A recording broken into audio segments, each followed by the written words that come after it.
नमस्कार, स्वागत है आपका हस्तक्षेप में। आज हम बात करेंगे पहलगाम में हुए आतंकवादी हमले की, जिसमें 26 लोग मारे गए, 25 उसमें से सैलानी थे, भारतीय थे, अलग अलग राज्यों में से आए हुए सैलानी, टूरिस्ट, बिल्कुल निर्दोष और निहत्थे और मासूम। अब जिस तरह का ये टेरर अटैक हुआ है, उसके बाद जितनी भी भारत पाकिस्तान की एग्जिस्टिंग इक्वेशंस थी, समीकरण थे, वो सब गड़बड़ा गए हैं। सबकी नज़र, पूरे विश्व की नज़र और भारतवासियों की नज़र इस बात पर है कि भारत अब क्या कदम उठाता है, कैसे इस कार्रवाई का प्रतिकार करता है, प्रतिशोध लेता है, बदला लेता है। और जैसे प्रधानमंत्री ने कहा कि वो आतंकवाद के हर अड्डे को बिल्कुल नेस्तनाबूद कर देंगे पाकिस्तान में। क्या करेगा भारत और कैसे करेगा, क्या उसके परिणाम हो सकते हैं, क्या हमारी रणनीति हो सकती है, क्या हमारी कूटनीति हो सकती है, पाकिस्तान किस तरह से जवाबी कार्रवाई कर सकता है या नहीं कर सकता, इन सब विषयों पर आज चर्चा होगी। दोस्तों, आगे बढ़े उससे पहले आपसे अनुरोध कि प्लीज़ हमारे चैनल को लाइक और सब्सक्राइब कीजिए। मैं हूं संजीव श्रीवास्तव।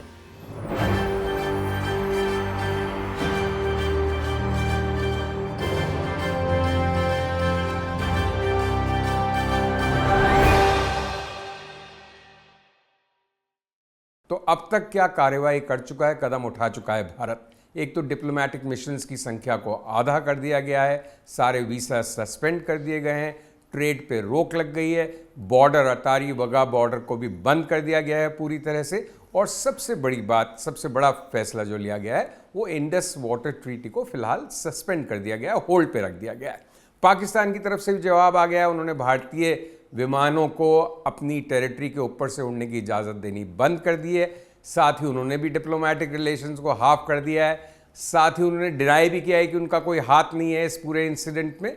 और भारत को उन्होंने चेतावनी भी दी है कि अगर वो इंडस वाटर ट्रीटी को सस्पेंड करके उनका पानी रोकता है तो वो उसे एक एक्ट ऑफ वॉर की तरह देखेंगे और बदले में जो उनका फुल फोर्स है आर्मी का और इंफ्रास्ट्रक्चर का, उसको वो रिलीज करने के लिए रेडी होंगे। मतलब एक तरह से परमाणु प्रतिक्रिया की भी चेतावनी पाकिस्तान ने दे दी है अगर ये बात आगे बढ़ती है। तो अब आगे क्या होगा, इस पर सबकी नज़र है। हम क्या कर सकते हैं? देखिए, एक बात तो तय है, वो ये कि भारत को कुछ ना कुछ करना पड़ेगा। इतनी ज़बरदस्त जनभावना है और जिस तरह से प्राइम मिनिस्टर ने स्टेटमेंट दिया है, जिस तरह से निहत्थे मासूम लोगों की हत्या हुई है, उसके बाद कुछ नहीं करना तो कोई ऑप्शन ही नहीं है। जैसे 26/11 के बाद मनमोहन सिंह जी ने किया था कि कुछ नहीं किया था। क्यों नहीं किया था उन्होंने? क्योंकि उनको लगता था कि देखिए, एक बार लड़ाई शुरू करना आसान है, ख़त्म करना नहीं। क्योंकि शुरू करना अपने हाथ में है, उसका समापन हमारे हाथ में नहीं है। फिर एक जो परमाणु युद्ध का खतरा हमेशा रहता है, plus international tensions, international pressure रहता है, तो कैसे बात बढ़ेगी, एक बार पहली गोली चलने के बाद क्या होगा। इन सब कारणों की वजह से प्राइम मिनिस्टर मनमोहन सिंह 26/11 के मुंबई हमले के बाद आगे नहीं बढ़े, जिसको बहुत बड़ी कमजोरी दर्ज कराया था प्रधानमंत्री मोदी ने और लगातार उन पर हमले किए थे। और प्रधानमंत्री मोदी की जो सरकार है 2014 से, उसमें हमने देखा है कि वो ऑप्शन वो एक्सरसाइज नहीं करते। वो ज़रूर कुछ कार्रवाई करते हैं, चाहे वो पठानकोट और पुलवामा के बाद हुई, चाहे बालाकोट एयर स्ट्राइक्स हुई 2016 में, 2019 में। तो उसकी तरफ से जवाब भारत की तरफ से हमेशा जाता है। लेकिन जब भी हम जवाब देते हैं तो कुछ बातों का हमें ध्यान रखना पड़ेगा कि उसके बाद क्या होगा। तो ये तो सबसे अच्छी जो एक बात है कि इंडिया ने वार्निंग इशू की है, प्राइम मिनिस्टर ने बहुत कड़ा वक्तव्य दिया है, लेकिन अभी तक कुछ किया नहीं गया है। किया क्यों नहीं गया है? क्योंकि ऑब्वियसली आप नीजर्क रिएक्शन नहीं करना चाहते, आप बिना सोचे समझे किसी चीज़ में कूदना नहीं चाहते, आगे नहीं बढ़ना चाहते। तो भारत ने ये तो सही निर्णय लिया है कि वो अपनी टाइमिंग के अनुसार वो वक्त खुद भारत तय करेगा और क्या करेगा ये सब आराम से सही तरीके से तय करके पूरी रणनीति के साथ भारत कुछ करेगा। लेकिन अब क्या करेगा, कैसे करेगा, ये चर्चा का विषय है। जैसा मैंने अभी कहा कि कोई भी लड़ाई शुरू होती है उसके बाद क्या होता है, ऑल बेट्स आर ऑफ। उसके बारे में कोई निश्चित रूप से कुछ नहीं कह सकता।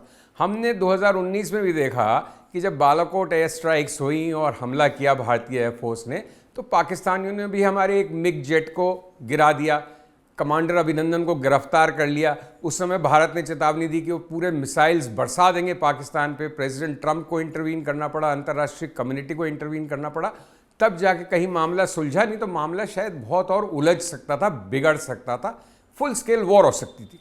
अब की बार की क्या स्थिति है? तो 3-4 बातों का हमें ध्यान रखना पड़ेगा। देखिए, एक तो पाकिस्तान बहुत कमज़ोर स्थिति में है, जर्जर स्थिति में है, उसकी आर्थिक माली हालत बिल्कुल ख़राब है। हमारी इकोनॉमी उससे 10 टाइम्स की साइज़ की है। पाकिस्तान इंटरनल कॉन्ट्रडिक्शन से जूझ रहा है। बलूचिस्तान में आग लगी हुई है, अफ़गानिस्तान के साथ उसकी सीमा पे भी अशांति है, अफ़गानिस्तान से भी उसकी शत्रुता है। लेकिन पाकिस्तान के पास एक वेल ट्रेंड मजबूत सेना है, पाकिस्तान के पास परमाणु ऑप्शन है, और पाकिस्तान के पास अब पहले जैसे अमेरिका सुपर पावर का समर्थन तो नहीं है, लेकिन चीन का उनके पास पूरा समर्थन है। ये हमें कभी नहीं भूलना चाहिए। जब आर्टिकल 370 को एब्रोगेट किया, निरस्त किया भारत सरकार ने, तो चीन यूनाइटेड नेशंस तक गया उस पर, और उसके 1 साल बाद चीन ने लद्दाख में घुसपैठ कर दी।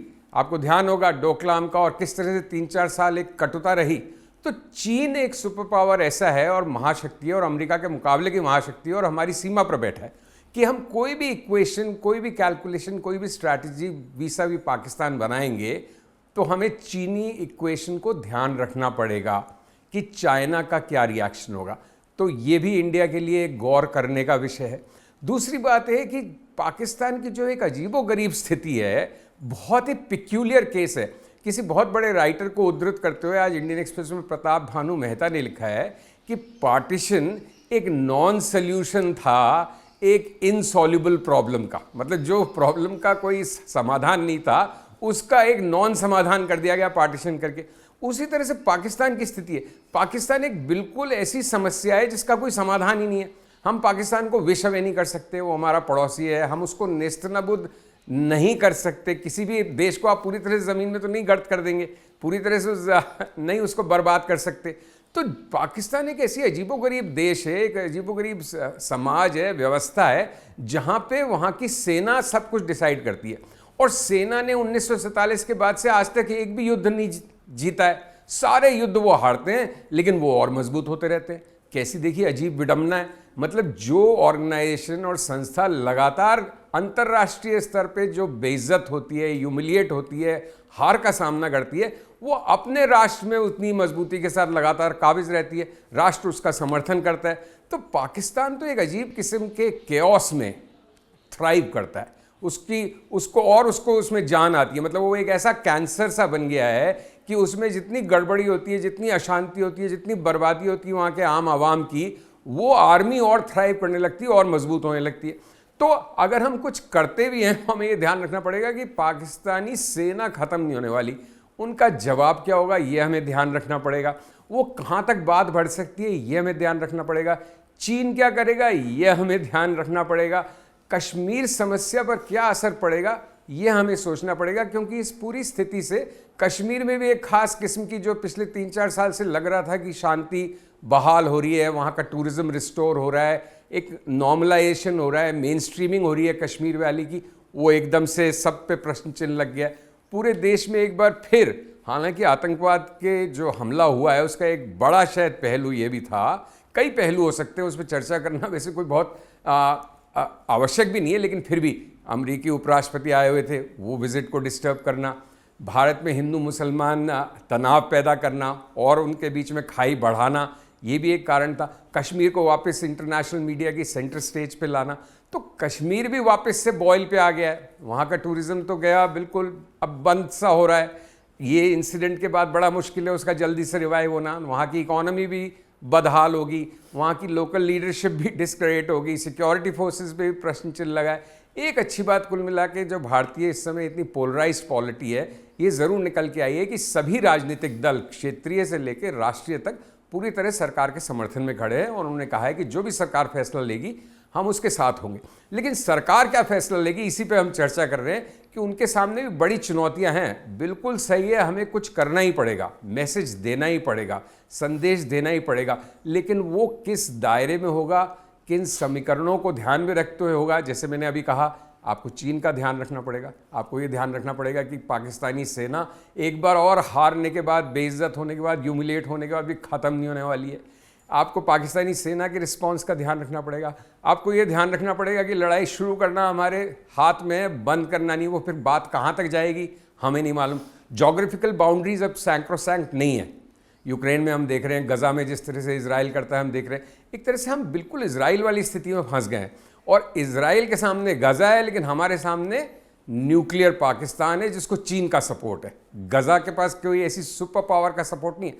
तो ये सब समीकरणों के बीच में अब इंडिया किस तरह से एस्केलेट करता है, किस तरह से उस सीढ़ी को चढ़ता है, कैसे ये ध्यान रखता है कि उस सीढ़ी पे चढ़ के उतरने का रास्ता भी वही तय करे। साथ ही हमें ये ध्यान रखना है कि पाकिस्तान को और कैसे इंटरनेशनली आइसोलेट किया जाए। इंडियन फॉरेन सेक्रेटरी ने पिछले दिनों में जितने बड़े कंट्रीज़ हैं इंडिया में जिनके दूतावास हैं, उन सब के एम्बेसडर्स से बात की है, इंडियन पॉइंट ऑफ व्यू से कन्विंस किया है। और आज इंडिया अगर कोई एक्शन लेगा तो उसका काफ़ी लार्ज स्केल पे वेस्ट में, पश्चिम में और दुनिया में समर्थन होगा, क्योंकि ये जो पाकिस्तानी आतंकी हमला है उसको आप किसी भी तरह से कंडोन नहीं कर सकते या क्षमा नहीं कर सकते।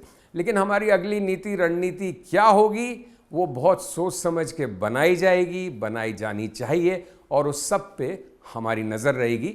हम उस सब पे ध्यान रहेगा कि कैसे इंडिया इस कार्यवाही का, इस आतंकी हमले का बदला लेता है और किस सीमा तक जाता है। उम्मीद करता हूं आपको हमारी ये पेशकश अच्छी लगी होगी। प्लीज़ हमारे चैनल को लाइक और सब्सक्राइब कीजिए। Thank you for watching. नमस्कार, जय हिंद।